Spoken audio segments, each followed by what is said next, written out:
Here's Brody Brazil.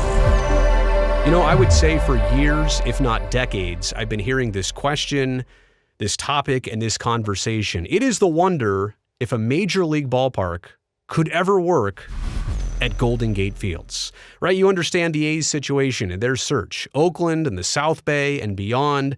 And I get it. People see Golden Gate Fields close to the East Shore Freeway, a lot of space, a beautiful view. It's still part of the East Bay. And they're wondering, like, could something work here? And for the longest time, my answer was simple and straightforward and like literally right to the point. No, it can't work because Golden Gate Fields is at Golden Gate Fields. Somebody owns that land. It's theirs to do with. You can't just plop down a new stadium. Yeah, I get it. In an ideal situation, maybe something could work. More on that in just a second. But Golden Gate Fields was kind of in the way of anything else there. Well, until now. A couple days ago, I saw this. Golden Gate Fields racetrack is to close this fall. More specifically, I think I saw the latest detail was a couple days before Christmas of 2023. They'll run their last race at Golden Gate Fields. But either way, it's coming to an end. The group that owns it also owns several other racetrack venues across the West.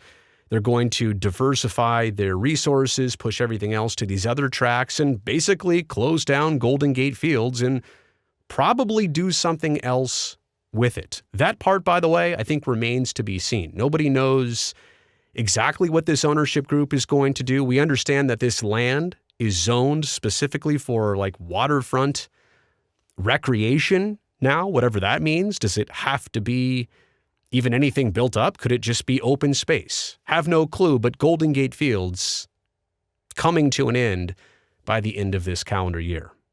Before we get into the pros and cons, which might actually spell out the possibility of all this entirely, here's a little bit more about the site. It is 140 acres.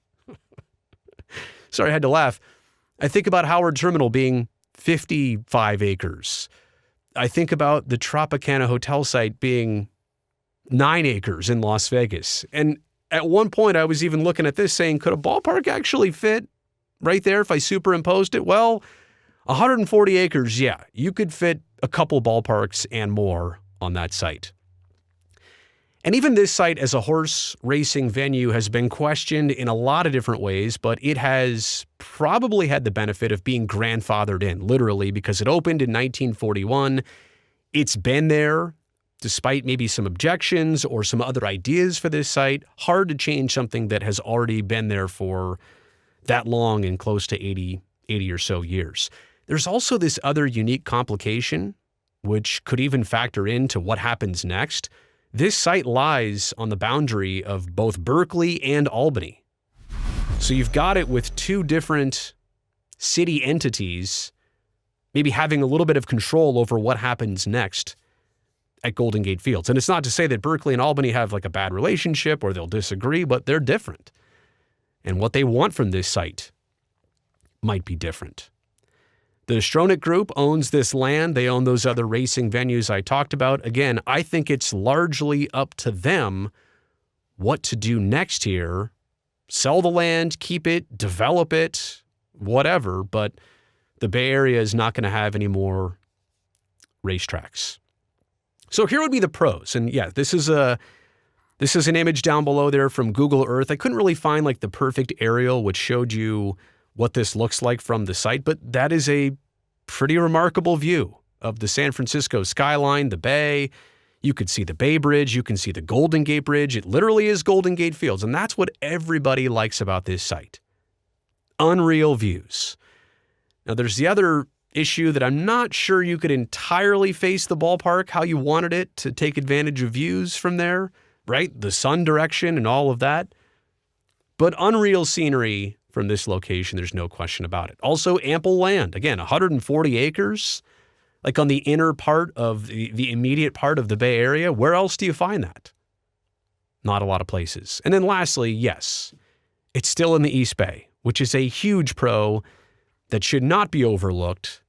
This would keep, hypothetically, if we're talking about the A's here, something like this keeps them in the East Bay. Not Oakland, which let me get right into the cons. You're not in Oakland anymore. You're in Berkeley and Albany. And again, the challenge of trying to do something new there might be a whole different ball of wax. Also, bad access. You've got one major interstate right there. You've got I-80 and the East Shore Freeway runs right there. BART is not necessarily close. That's about it. Imagine that traffic nightmare. Now, it works just fine now because I don't know that you're packing in 35, 40,000 people on any regular basis to Golden Gate Fields, especially 81 times a summer. So that freeway, that stretch of road already, a hot spot. Many of you who commute, you know that road is already difficult. I don't think access to this place is great. No question about it. Land approvals. So, think the BCDC is going to have some say on this? Yeah, you're right there on the water. Now again, this is all the stuff that Howard Terminal already went through.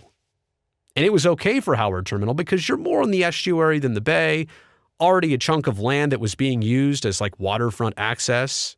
Howard Terminal, an active port location for so many years and then hasn't been now for about a decade. But you've got a lot of natural shoreline right there that I don't think anybody wants to be building on or close to. How difficult of a process would that be? Not to mention land ownership. Somebody's going to want money for this. They're not going to just give away this land. So there has to be that to be considered as well too. And also, look, you're kind of isolated. You're off to one side of the freeway. You're not near anything major. There's no downtown Oakland right next to you there. I get it. And I appreciate people for bringing this up over time. But I'm kind of here to just squash this one right now. Even though there have been these developments and Golden Gate Fields is now maybe open for business for something. Never say never. I've already learned my lesson on that one. But I think this one would be a unique and distinct and very, very difficult challenge for the A's or anybody that wants to, put a ballpark up here. I don't know how that would ever work. And let me also say, another challenge that would be up against this is just the development of an urban environment, like a downtown type area for Berkeley and Albany, a separate downtown. How about a buildup of condos and housing and retail and commercial? These are things that Berkeley and Albany need more than a baseball stadium. Oakland's different. This is Berkeley and Albany we're talking about. It's kind of their decision to make and how to develop this. So could it work? Barely, hardly, probably not. Would it work? Will it work, I should say? I wouldn't bet on it. Let me know what you think about all this in the comment section below. Thumbs up on this video since you made it here all the way to the end. And don't forget, subscribe to the channel so that I can definitely see you next time.